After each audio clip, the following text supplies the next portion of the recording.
Madame le maire, Monsieur le Président, Monsieur le délégué national, Monsieur le ministre, Monsieur le directeur général de l'Agence régionale de santé, Mesdames, Messieurs, c'est un vrai plaisir de vous accueillir ici à Nantes, sous le soleil radieux, comme quoi il fait toujours beau à Nantes. On est très heureux de vous accueillir pour ce congrès de la FHF Pays de Loire. C'est un thème majeur qui a été retenu aujourd'hui, complexe, qui nous occupe tous au quotidien, la notion de territorialité, la notion de parcours. Les GHT, on voit bien qu'aujourd'hui, c'est dans notre ADN. C'est allé très vite en quelques années. Les GHT ont un peu plus d'une année de maturité et on voit bien que beaucoup de choses se font extrêmement vite, les lignes bougent et on en est absolument ravis. Avant de passer la parole à Madame le maire, que je remercie très chaleureusement d'être avec nous, malgré un emploi du temps plus que chargé aujourd'hui, je voulais juste dire un mot sur la FHF Pays de Loire. Vous m'avez fait l'honneur de reprendre le flambeau qui avait été magnifiquement tenu par Yann Bubien. On a essayé de continuer dans la tradition et la dynamique qu'avait impulsé Yann. Vous le savez, un bureau a été mis en place, un plan d'action avec des thématiques très ciblées, 10 exactement, ont été mises en place, avec des groupes de travail. Voilà, nous, ce qu'on souhaite, c'est qu'il y ait une dynamique collective, transversale, qu'on mette par terre les cloisons qui peuvent encore exister entre le sanitaire, le médico-social et la psychiatrie. Voilà pourquoi, volontairement, les groupes de travail que nous avons sélectionnés et mis en place ne sont pas soit sur le MCO, soit sur le médico-social, soit sur le psychiatrie, mais au contraire sont sur des sujets transversaux qui vont permettre de fluidifier les liens entre le médico-social, le sanitaire et la psychiatrie. Je remercie toute l'équipe de la FHF qui a organisé ce congrès. Comme toujours, c'est beaucoup de travail. Vous verrez, le programme est de grande qualité. Merci François-Xavier, merci Delphine. Je voulais aussi saluer le travail que fait tout le bureau de la FHF, je ne vais pas tous les citer. Géraldine Roy, qui est déléguée régionale adjointe et qui fait un travail formidable, notamment sur le médico-social. Je vous souhaite un excellent congrès et je passe la parole avec grand plaisir à Madame Johanna Roland, Madame le maire. Merci de votre présence. Monsieur le ministre, cher Claude Évin, messieurs les représentants de la FHF, monsieur le directeur de l'hôpital de Nantes, monsieur le directeur régional adjoint de l'Agence régionale de santé, mesdames, messieurs, c'est un vrai plaisir d'être à vos côtés pour ouvrir ce 10e congrès sur un sujet éminemment important, sur un sujet qui nous tient à cœur à Nantes. D'abord parce que la santé a cette particularité de conjuguer l'individuel et le collectif, l'intime et le commun. C'est à la fois ce que les habitants ont de plus précieux, de plus personnel, et c'est en même temps un vrai défi de société collectif en permanence renouvelé avec des enjeux que vous connaissez parfaitement. J'en cite 4 pour ne pas être trop longue. La question du défi démographique, évidemment. On le voit sur un territoire dynamique comme le nôtre. Je rappelle qu'à horizon 2030, la métropole nantaise accueillera 75 000 habitants supplémentaires. Alors forcément, le défi démographique et sa part de défis liés au vieillissement, évidemment, nous sommes en première ligne sur ce sujet. Le deuxième, c'est le défi médical avec la montée, on le sait, des maladies chroniques et de la manière dont tout cela vient bouleverser les pratiques, les sujets, les professionnels, mais aussi, bien évidemment, les patients. Et les deux premiers viennent se conjuguer pour poser la question du défi économique et financier qui vous occupe, qui nous occupe aussi en permanence. Quels sont les bons équilibres à tenir et à trouver ? Le quatrième défi que je voudrais pointer ce matin en ouverture, c'est le défi technologique. Je ne sais pas si vous le savez, mais la métropole nantaise est particulièrement engagée sur la question des transitions. Dans un monde qui bouge, dans un monde en mutation, la transition écologique, la transition démographique et la transition numérique viennent impacter l'ensemble des sujets qui traversent la société. Et on a l'occasion de le voir, y compris au sein du conseil de surveillance du CHU, monsieur le directeur, comment le sujet des nouvelles technologies, autour des réflexions, par exemple, de la médecine personnalisée, viennent totalement bouleverser les approches et les regards, avec à la fois de vraies opportunités, de vraies promesses, et en même temps de vraies questions. Nous vous accueillons donc aujourd'hui dans ce contexte avec des questions stratégiques qui, je crois, vous sont posées, nous sont posées. et il me semble avec 3 conditions à relever collectivement pour aborder ces sujets. Le premier, vous l'avez mis à l'honneur dans le sujet que vous avez choisi, c'est la question des parcours. Je le vois en tant que présidente de la métropole, cette capacité que vous évoquiez à continuer à décloisonner, à faire des passerelles, à faire des ponts entre les différents secteurs sanitaires, médicaux, psychiatriques, mais aussi hôpital public, acteurs privés, médecine libérale, reste, je crois, un sujet que nous avons encore en consolidé. Je prends un exemple concret, j'évoquais la question du vieillissement. Comme maire d'une grande ville où nous avons fait le choix de faire de la santé un sujet important, je salue Marie-Annick Benat, qui est mon adjointe en charge de la santé, dans une ville où nous faisons par exemple partie des 12 en France à avoir gardé un service de santé scolaire, considérant qu'il y avait là un enjeu majeur.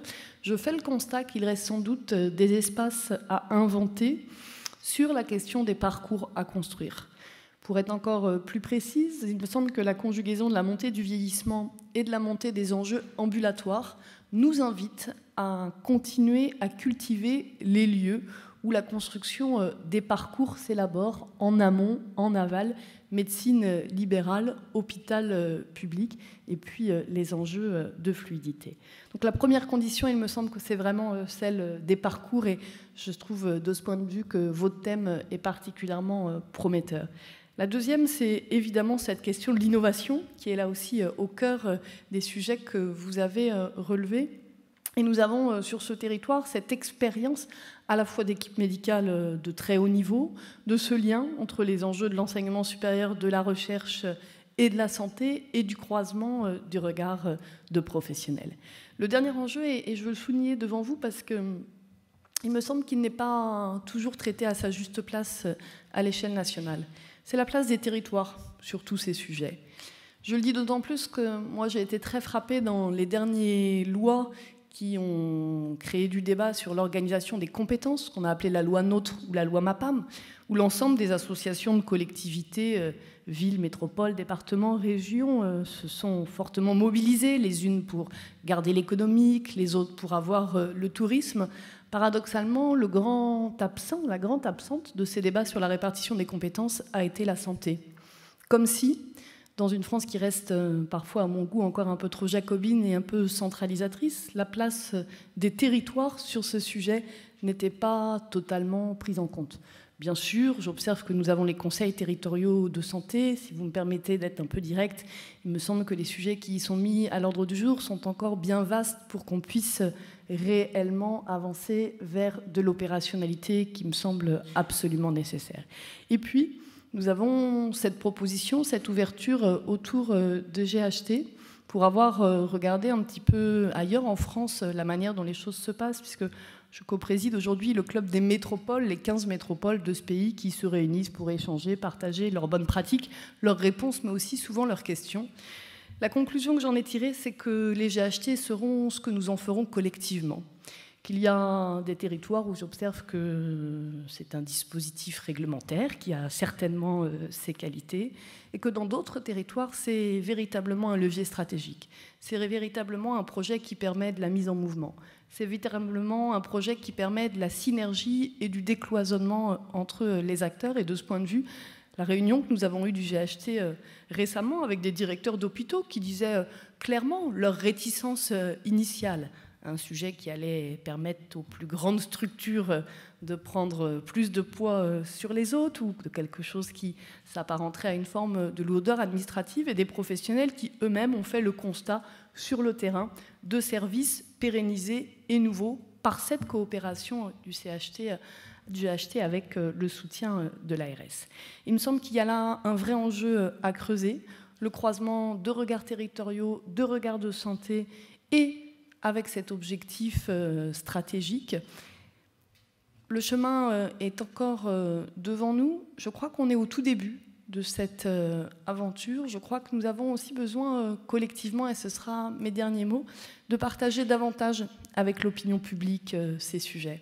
Ces sujets sont complexes, parfois techniques. Ils sont d'abord, et c'est bien logique, la mobilisation et la préoccupation des professionnels. Mais pouvoir dire qu'on a maintenu une maternité à tel endroit parce qu'il y a eu des logiques de mutualisation, je crois que ça, c'est un message fort que le monde de la santé, dans cette diversité, pourrait adresser à l'opinion publique. Alors merci à toutes celles et tous ceux qui rendent ça possible au quotidien. Et puis merci d'avoir choisi Nantes pour votre congrès. Bonne journée et bons travaux à tous.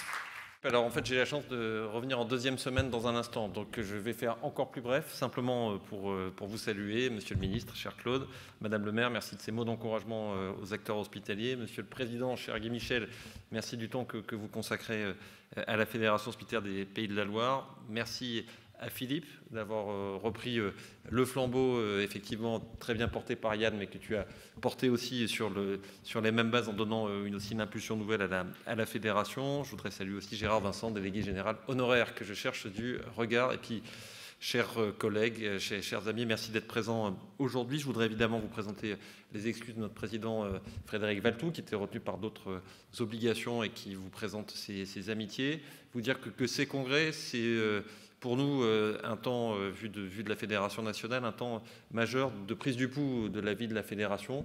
Et je dois vous dire, en vous regardant, Monsieur le Président, Madame le maire, que vu de notre point de vue, des interfaces qu'on a avec la Fédération régionale, on a là ici une fédération tout à fait exemplaire, avec qui on travaille régulièrement. Sur les derniers mois, j'ai eu la chance d'aller, pour prendre 2 exemples, à Laval, qui était pilote pour le département de Mayenne sur une expérimentation qu'on a soutenue de valorisation des bonnes pratiques de participation des usagers à la construction des groupements hospitaliers de territoire. Et puis mon ami Philippe m'a reçu il y a quelques semaines à Nantes pour me parler du projet du CHU et puis pour parler aussi du groupement hospitalier de territoire 44, qui est, là aussi je parlais d'exemplarité, il est évidemment à tout point de vue et je voudrais en saluer tous les établissements qui sont engagés dans cette démarche. Je me souviens au moment d'enclenchement des groupements, j'avais entendu des doutes sur la taille de ce groupement, trop gros, pas beau. Et en fait, c'est, de mon point de vue, un des 2 ou 3 les plus opérationnels et les plus fonctionnels au niveau national. Je pèse mes mots. Et je fais un clin d'œil à Francis Saint-Hubert, qui était à Saint-Nazaire et qui a quitté ses fonctions, et à toutes les équipes, parce que c'est exemplaire du point de vue du contenu de ce qui a été apporté, et puis aussi du point de vue de la méthode que vous avez su porter, élus, acteurs politiques, qui chacun ont su parfois mettre de côté leur ego, je le dis aussi directement, pour porter un projet d'intérêt commun et faire émerger cette nouvelle territorialité en santé qui se déploie avec des perfectionnements apportés sans doute, mais avec une vraie opérationnalité qui a été conçu dans le code génétique de ce groupement 44. Je le mets plus en lumière parce que j'en ai eu une présentation détaillée, je l'ai vu au réel, mais je sais qu'il y a une dynamique qui est présente à l'échelle de la région dans son ensemble, et c'est vrai aussi d'un point de vue national. Je ne serai pas plus long sur ce propos pour ne pas abréger, pour ne pas allonger la séquence d'introduction, simplement pour vous dire enfin qu'on est évidemment dans un moment, j'y reviendrai plus en détail sur la partie actualité majeure pour l'avenir du service public hospitalier, que ces temps de congrès régionaux, et j'ai bien noté la participation nombreuse et diverse qui est rassemblée aujourd'hui de toute catégorie de professionnels du secteur sanitaire et médico-social. C'est important, votre présence, de pouvoir irriguer à la fois dans les temps forts que sont les congrès et puis aussi tout au long de l'année la vie de la fédération régionale. Sachez que les travaux que vous portez ici sont au cœur de la fabrique des positions nationales et des messages que l'on relaye auprès des pouvoirs publics. Merci de votre engagement et très bon congrès à vous.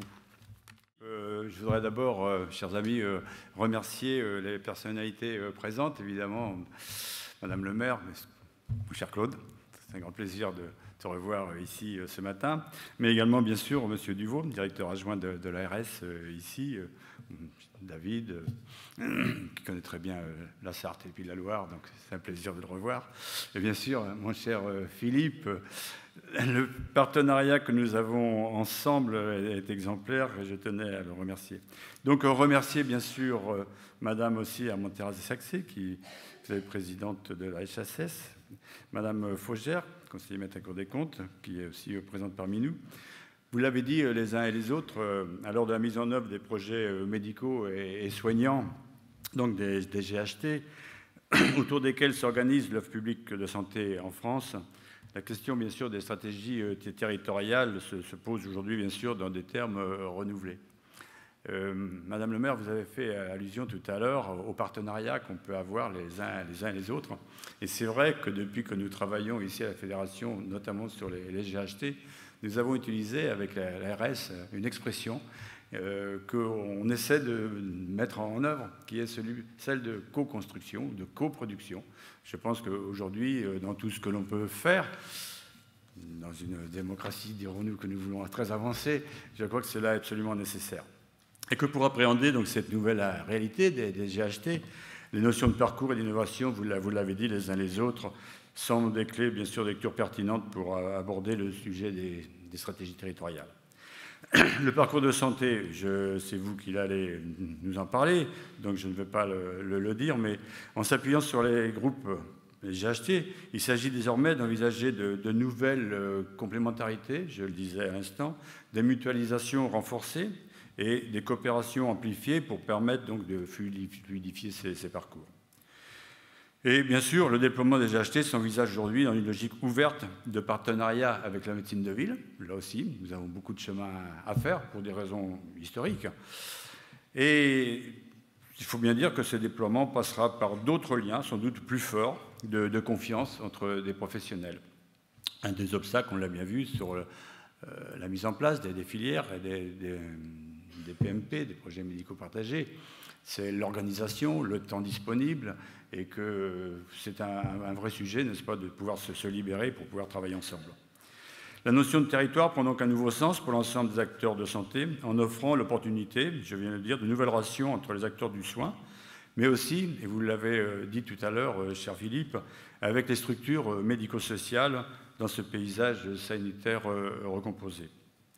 Donc le choix de ce thème rejoint l'action nationale de la Fédération hospitalière qui a confié une mission sur l'ouverture de l'hôpital sur la ville, mais peut-être que David en parlera plus tard, au docteur Jean-Pierre Jardry, adjoint au maire de Cannes et administrateur de la FHF. Cette mission vise à identifier les conditions nécessaires à la bonne ouverture des GHT, à leur environnement et à la construction des liens solides, durables et de confiance avec la médecine de ville.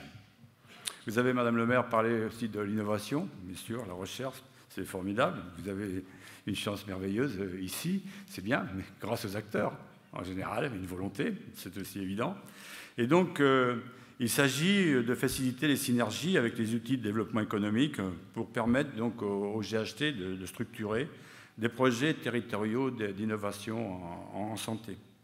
Et quand je dis de structurer des projets territoriaux d'innovation en santé, moi je pense aussi, ce n'est pas l'objet aujourd'hui, mais à toute la prévention en général. On a des lois récentes, n'est-ce pas, 2 notamment, qui parlent beaucoup de prévention. Et beaucoup d'acteurs font de la prévention, vous-même dans la salle, mais on ne sent pas forcément la cohérence et l'axe directeur. Et je crois qu'on a beaucoup de travail aussi à faire dans ce cadre. Le choix donc de retenir l'innovation dans l'approche des stratégies territoriales rejoint donc l'action nationale de la Fédération hospitalière. Frédéric Le Turc, maire d'Arras et administrateur de la FHF, s'est vu confier une mission aussi ayant trait à la valorisation des impacts économiques et d'innovation des GHT sur le tissu territorial, local et régional. Donc cette mission, la ville nous le dira, s'inscrit dans le droit fil de la plateforme de proposition de la Fédération qui a largement mis l'accent sur le développement attendu du principe des responsabilités au sein des territoires. Donc à travers cette double approche du parcours d'une part et de l'innovation d'autre part, ce congrès doit nous offrir l'occasion d'une réflexion régionale sur des thèmes majeurs, donc à partir de vos témoignages qui ont accepté et des témoignages des professionnels qui ont accepté d'intervenir ce matin et cet après-midi et demain matin. Donc avec ce temps d'échange pendant ces 2 jours, c'est autant d'occasions, bien sûr, de prolonger la réflexion et s'échuser sur des thèmes d'importance.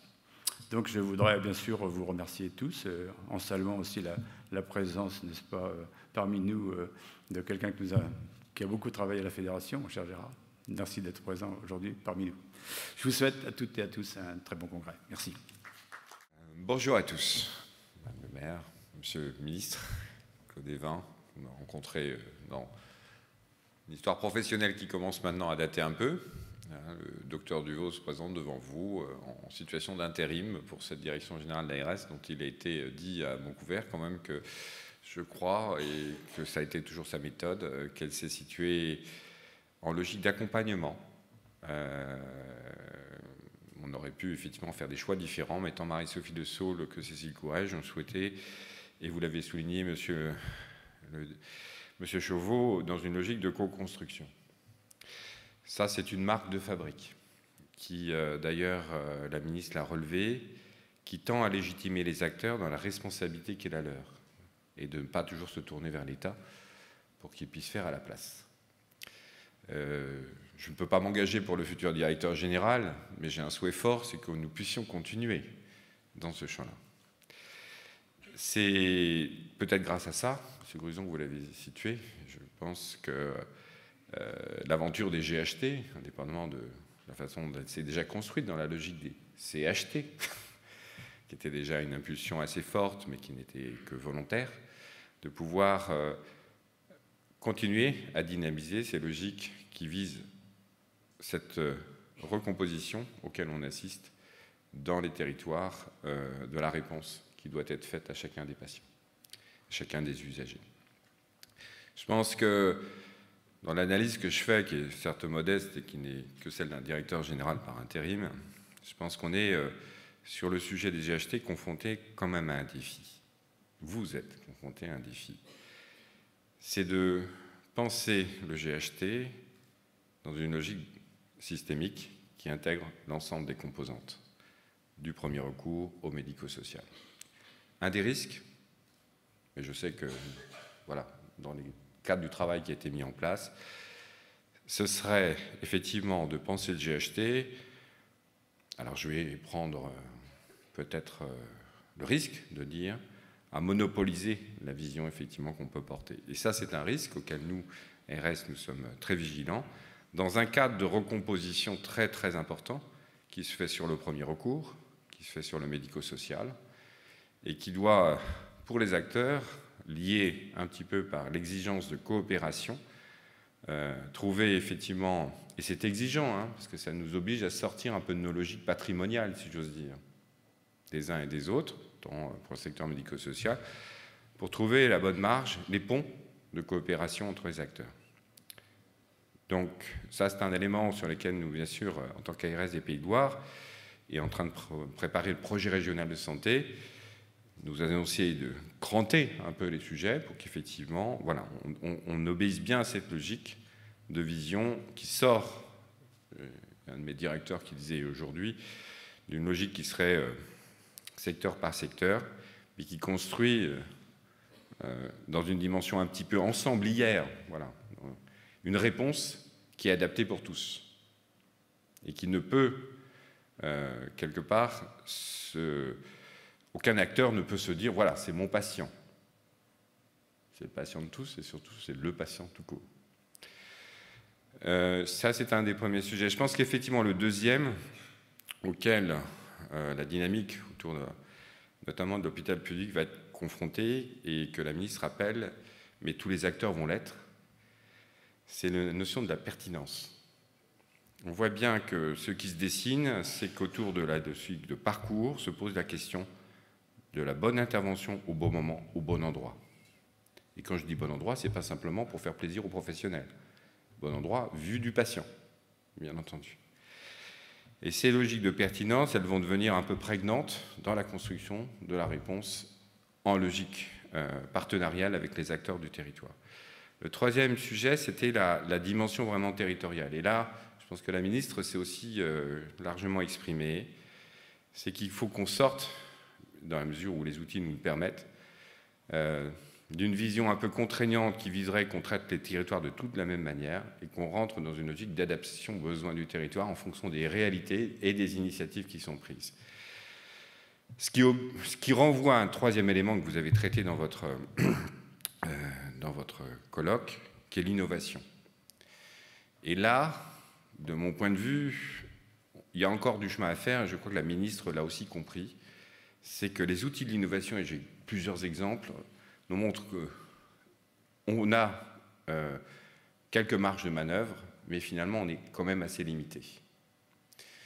Ça, c'est la vision qu'on peut porter. Donc on a essayé dans la région Pays de Loire autant que possible, effectivement, sur des dispositions qui nous étaient données, des moyens financiers, mais on voit qu'on a deux sujets. C'est l'exigence de construction de l'évaluation de l'innovation dès le départ, qui nous permet éventuellement de nous orienter ensuite sur l'évolution de ces dispositions. Mais là où on est plus en difficulté, et c'est là où je pense que la ministre aussi souhaite réfléchir, c'est comment, une fois qu'on a innové, très bien, on a vu que ça marchait, comment on fait passer ça sur le droit commun. Et là, les ARS ont très peu de marge de manœuvre. Ce n'est pas nous qui faisons bouger l'ONDAM.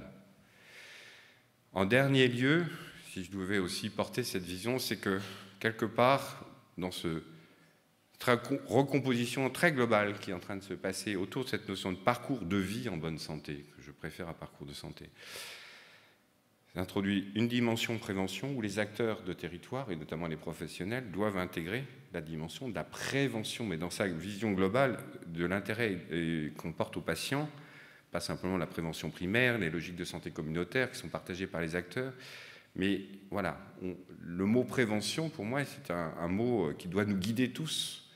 Comme le disait un directeur d'hôpital que j'ai rencontré récemment, il dit un jour, les acteurs hospitaliers, c'est un directeur d'hôpital, hein, donc, vont devoir accepter quelque part de se couper un bras, puisque si on va jusqu'au bout des logiques de prévention, ou de pertinence, ou de recours, il y a des choses qui n'arriveront plus à l'hôpital. Donc c'est un changement un peu majeur.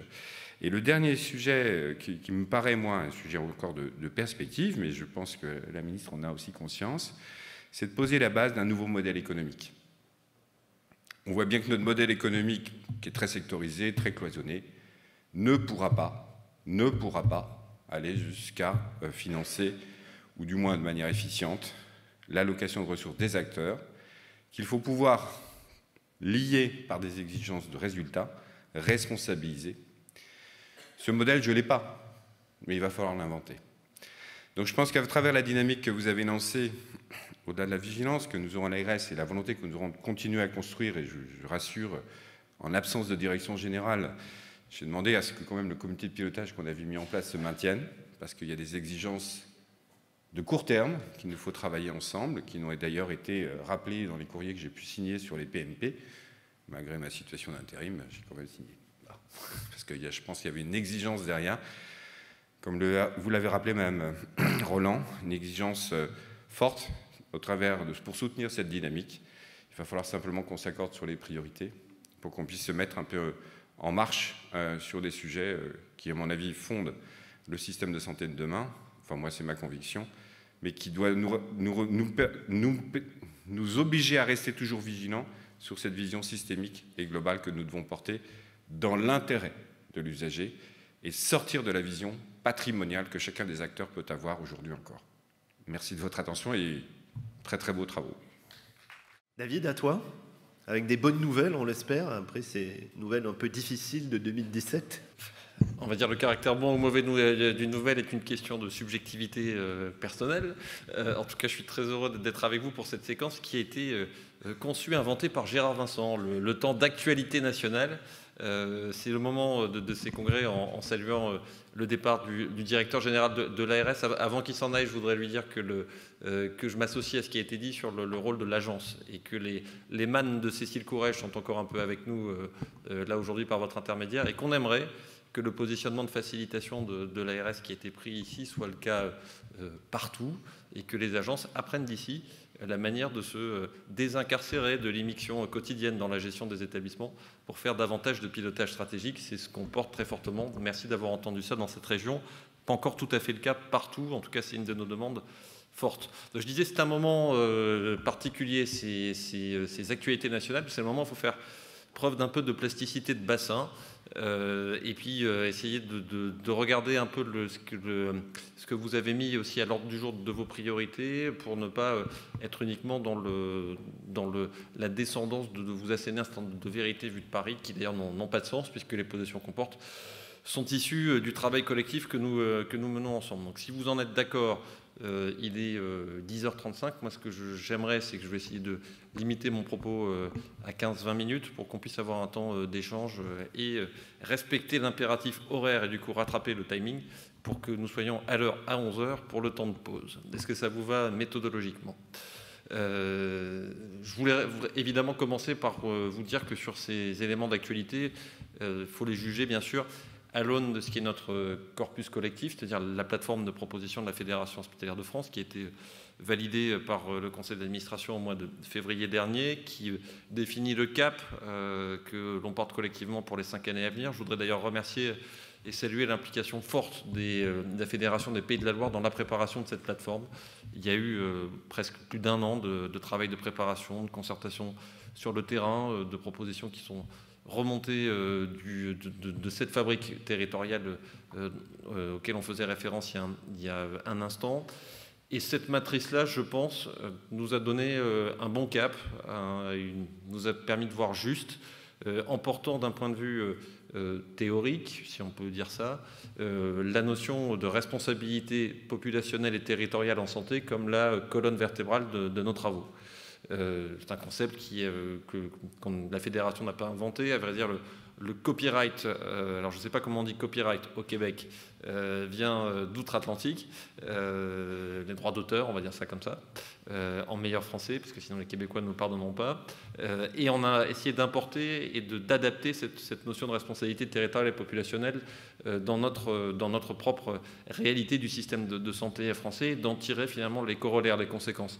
En partant de la notion, Claude Évin nous dira tout à l'heure que les groupements hospitaliers de territoire, il nous dira s'il s'agit de porteurs de parcours innovants ou de gadgets administratifs.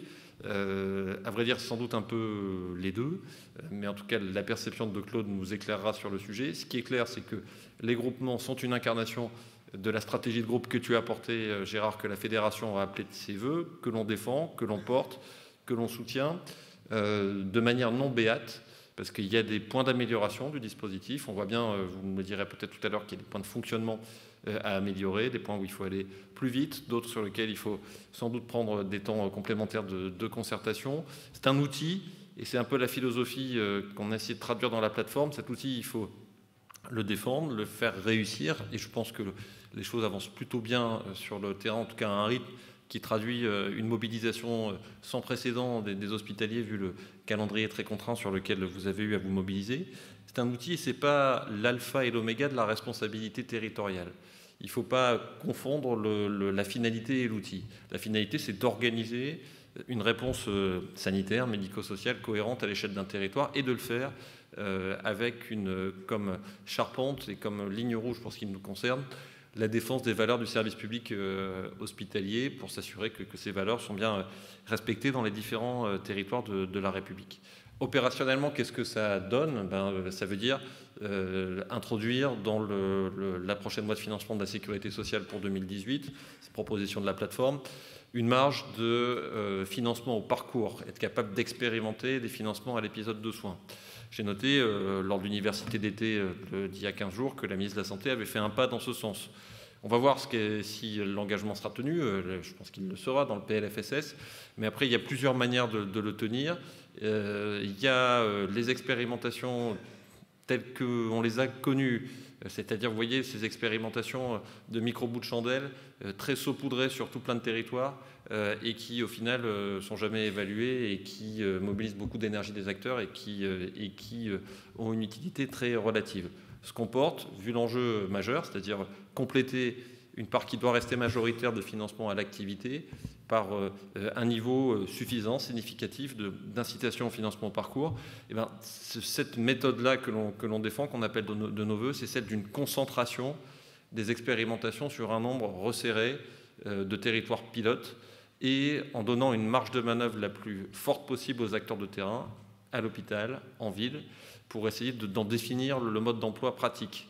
Parce que l'autre écueil à éviter, c'est bien sûr celui du cahier des charges de 3 mètres cubes, dans lequel finalement le législateur ou le pouvoir réglementaire nous dirait ce qu'il faudrait faire pour définir ça.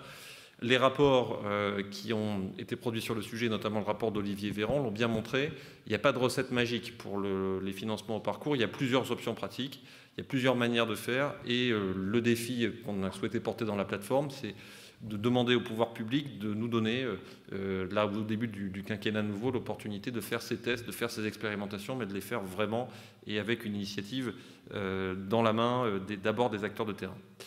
C'est un rendez-vous important du PLFSS. Ce PLFSS sera aussi, évidemment, comme chaque année, un moment de questionnement, d'inquiétude sur le niveau de contrainte économique qui, bien sûr, s'appliquera à nos secteurs. On a entendu le président de la République s'engager sur un niveau d'Ondam à plus de 2,3% sur la durée du quinquennat. Le chiffre en soi est peut-être intéressant. Après, déjà, on va voir ce qui sera annoncé dans les prochains jours. Mais par contre, il faudra voir quel sera son contenu. Vous savez que c'est un des thèmes importants de la Fédération de dénoncer les injonctions paradoxales auxquelles sont soumises les acteurs sur le terrain et qui en fait font que sur un même niveau global de l'Ondam, derrière un chiffre ou un même chiffre peuvent s'appliquer des niveaux de contraintes réelles qui reposent sur vous très variables. Tout dépendra de la manière dont se décompose le chiffre global de l'Ondam entre la ville et l'hôpital. Tout dépendra de la capacité du nouveau gouvernement d'entendre notre message, de ne plus faire supporter sur les hospitaliers des charges externes contraintes qui ne seraient pas financées. J'ai entendu comme vous les messages du président de la République allant dans le sens d'un découplage de l'évolution des points dans la fonction publique.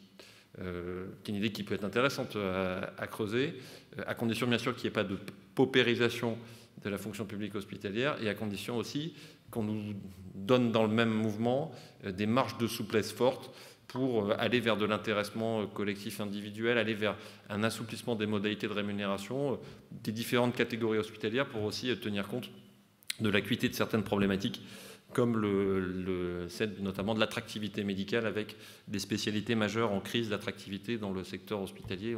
Nous le savons tous, le moment est venu d'aborder la question des réponses concrètes. Ce PLFSS, on en attendra des signaux sur le cadrage économique, on en attendra aussi une réponse forte sur la question du financement des EHPAD. Vous savez que ça a été un des thèmes de mobilisation particulièrement majeurs de la Fédération ces dernières semaines, avec d'une certaine manière une bombe à retardement qui est en train de nous exploser à la figure avec la réforme du financement des EHPAD. La matrice de calcul de la tarification nouvelle était, à vrai dire, inconnue du législateur quand il a voté la loi d'adaptation de la société au vieillissement. Peut-être pas tout à fait connue du pouvoir réglementaire quand il a pris le décret correspondant ou subséquent. Et on voit bien sur le terrain que les effets de cette réforme sont à la fois, les effets possibles sont à la fois théoriques et possiblement très, très péjoratifs, puisque dans nos estimations remontant de vos chiffrages, les EHPAD publics, donc il y aura un mouvement de convergence sans précédent de 200 millions d'euros sur la section dépendance du secteur public vers le secteur privé. Le ministère nous disant par ailleurs qu'avec la dynamique sur le forfait soins, nos établissements récupéreraient 140 millions d'euros de gains de ressources sur la partie soins. Je n'ai pas de base pour dire si ce chiffre est juste ou pas juste. Je fais confiance a priori dans la parole publique. Mais même si on l'entend, ça veut dire que l'autre parole publique qui nous dit qu'il y aurait compensation des deux effets n'est pas juste. Parce que 140 versus 200, ça fait déjà 60 millions de pertes de ressources sur le secteur public pour les 7 années qui viennent. Ce n'était pas du tout l'intention du législateur. En tout cas, il n'y a aucun élément qui le montre d'avoir un niveau de convergence en faveur du secteur privé de cette ampleur. On a bien compris que la ministre était réceptive à ce message-là. Il y a un comité de suivi de la réforme ce 25 septembre. On en attend des annonces concrètes. Vous avez vu, comme moi, on a été auditionné par elle, le rapport qu'a rendu Madame Ibora, qui a présidé une commission parlementaire sur le sujet, qui va dans notre sens. On espère que le gouvernement pourra en tirer des conséquences pratiques. Je voulais vous dire également que ce PLFSS sera aussi, on l'espère, en tout cas on l'a entendu, un rendez-vous de concrétisation d'un certain nombre de réformes de structures que la Fédération a appelées de ses voeux depuis un moment, et notamment celle du déverrouillage du modèle économique de la télémédecine, des téléconsultations. Vous l'avez mis clairement à l'ordre du jour de vos congrès. Le docteur Sadek Aouzir va venir vous présenter un projet que j'ai eu la chance de voir sur le terrain. Il est exceptionnel dans son intention, dans son levier de fluidification des parcours, mais il est aussi très démonstratif du fait que s'il n'y a pas de modèle économique viable avec un financement équivalent à l'acte à distance par rapport à l'acte physique en présentiel, dès lors qu'il y a une équivalence médicale reconnue, si on ne va pas vers ce modèle économique-là, les gains d'efficience qui sont générés par le déverrouillage de la télémédecine ne pourront pas être mobilisés. C'est un peu le même genre de sujet que la question du transport sanitaire. Vous savez que dans la LFSS pour 2017, le législateur a délégué, c'était une première historique, l'enveloppe de ville du transport sanitaire vers le secteur hospitalier avec une application au 1er janvier 2018. Mais sans aucun levier pour nous aider à réguler cette enveloppe. Il y a quelque chose qui ne marche pas. L'idée en soi est théorique où le principe n'est pas forcément inintéressant. C'est-à-dire on regarde un territoire, on regarde comment est-ce qu'on fait pour éviter des flux de transport sanitaire évitables. Simplement, il faut qu'on soit intéressé à l'évitement de ces flux, avec les acteurs du transport sanitaire et les médecins libéraux avec qui on discute et qui sont prêts à avoir ça. Il faut qu'il y ait un retour sur cet intéressement, il faut qu'on ait des outils type télémédecine pour pouvoir porter ces approches. Évidemment, dans les sujets d'actualité qui nous occupent, la Fédération continuera à porter très fortement son attention sur les sujets médicaux, les sujets soignants. Je représentais hier la Fédération au Congrès des directeurs de soins. On met très fortement l'accent sur les questions paramédicales, une commission d'innovation paramédicale qui a été instituée avec comme objectif de simplifier considérablement le modèle des délégations de compétences et des pratiques avancées aux professionnels paramédicaux. C'est cohérent avec la responsabilité territoriale et populationnelle en santé, une meilleure organisation dans les territoires, plus de simplicité donnée à nos fonctionnements et puis derrière plus de souplesse dans les valorisations de rémunération, puisque si on a des professionnels paramédicaux qui montent en responsabilité par le jeu de ces délégations et transferts de compétences, il faudra trouver des éléments d'incitation, de valorisation de ces évolutions. C'est en tout cas ce qu'on porte, ce qu'on soutient. On entend de la réceptivité, on n'a pas encore le mode d'emploi de ce qui sera fait, on sera vigilant, on propose le système le plus simple possible. C'est une illustration, ce sujet, de l'enjeu majeur de l'adaptation des métiers à l'évolution de notre système et à l'évolution de cette territorialité. Vous avez constaté comme nous le retard qui a été pris à l'allumage dans l'accompagnement national à la réforme des groupements hospitaliers de territoire. La Fédération s'est mobilisée très fort pour que des outils soient déployés, un plan d'accompagnement circonscrit, trop circonscrit. On demande à ce qu'il soit complété notamment d'un bloc sur la partie numérique, un comité de suivi national de la réforme, des éléments ressources humaines sur lesquels il y a encore à mettre l'accent, il y a encore à renforcer considérablement le dispositif pour éviter des approches trop monolithiques. Parce que si on ne fait pas des plans d'accompagnement qui soient adaptés à la réalité des territoires, on aboutit à des erreurs, comme par exemple, vous savez, cette norme des 20 km sur la définition des primes pour les équipes médicales territoriales. 20 km, ça peut correspondre en fait à des réalités pratiques de structuration des groupements très différentes d'un territoire à l'autre, très différentes d'une région à l'autre.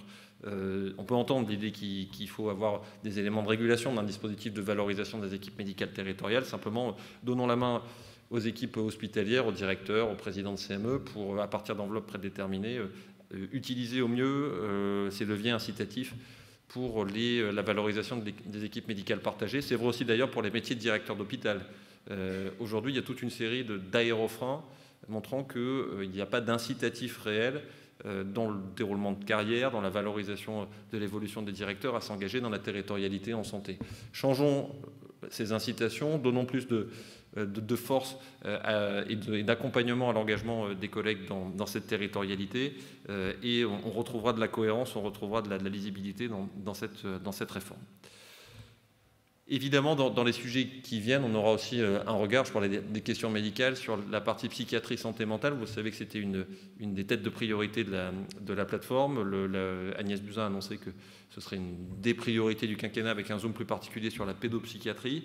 Là aussi, c'était une orientation qu'on portait. On va être attentif à ce qui est dit, comme on le sera s'agissant de l'avenir de la réforme du financement des SSR.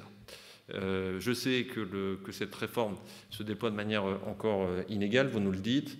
Je sais aussi que nos camarades du secteur privé veulent sans doute que les choses s'arrêtent.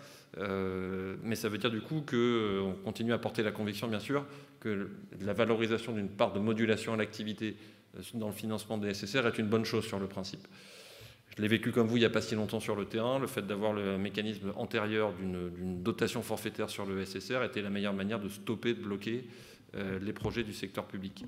Donc continuons à monter cette modulation à l'activité, faisons le bilan de ces modalités de mise en œuvre. Il y a des choses à revoir sûrement sur la partie SSR spécialisée, notamment en pédiatrie, mais regardons les choses et continuons à défendre cette réforme qui donne de l'oxygène à notre secteur.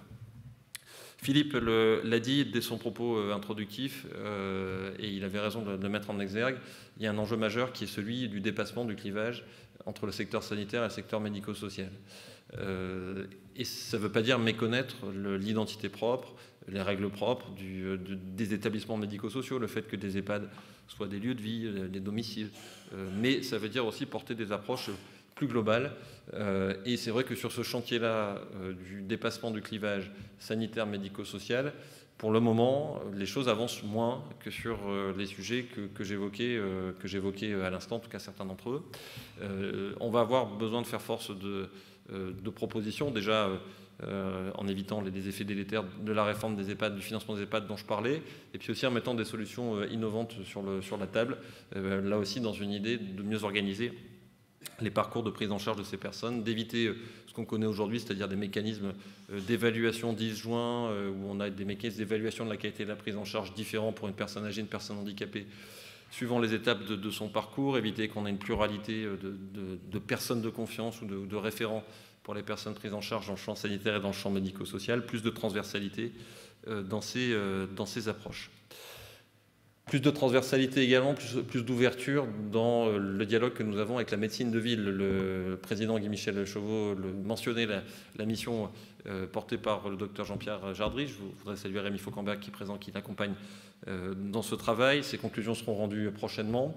Il y a un esprit de dialogue fort qui s'est ouvert avec les représentants de la médecine de ville, chacun dans le respect de ses convictions. Vous avez vu que ça ne nous empêche pas de porter des notions, de porter des idées chères à la fédération, mais en même temps, on sait bien que cette territorialité, elle ne pourra pas se construire sans la médecine de ville.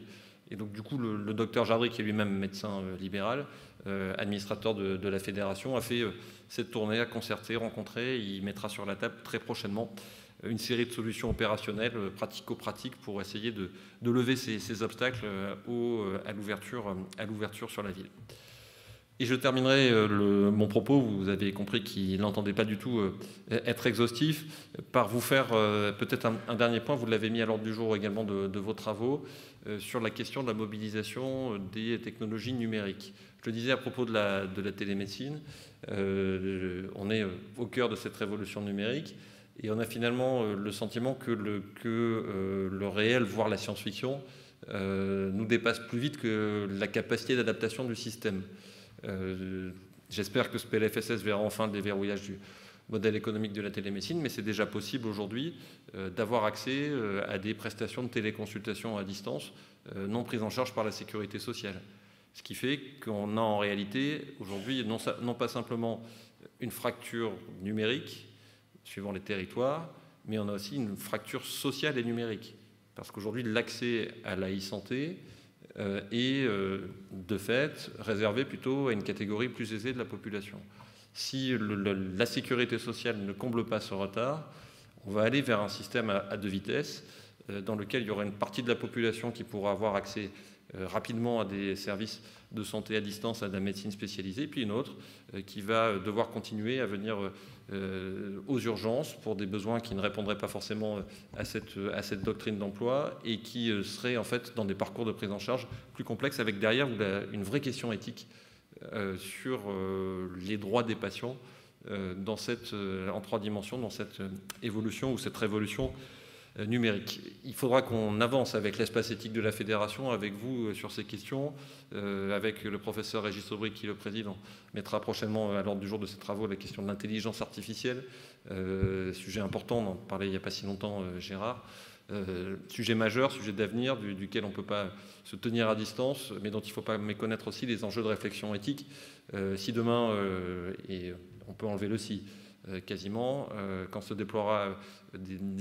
généraliseront des mécanismes automatisés d'aide à la décision médicale, quel sera l'avenir, cher maître, cher Claude, des régimes de responsabilité médicale, où sera l'engagement et la part de responsabilité des uns et des autres, qu'est-ce qui restera de la capacité d'action et de la responsabilité d'intervention de nos professionnels hospitaliers. Ces questions-là, elles sont devant nous, il ne faut pas se tromper de calendrier. On est déjà en retard dans l'amorçage de cette réflexion et la Fédération entend y contribuer pleinement. J'ai presque respecté, cher Philippe, le calendrier en ayant eu bien conscience peut-être de parler un peu rapidement, mais je voulais libérer un petit morceau de chrono tout en rattrapant presque le timing pour pouvoir entendre vos questions, vos réactions, vos félicitations ou encore plus vos coups de gueule pour nous aider à les relayer, à les porter. Merci de votre attention.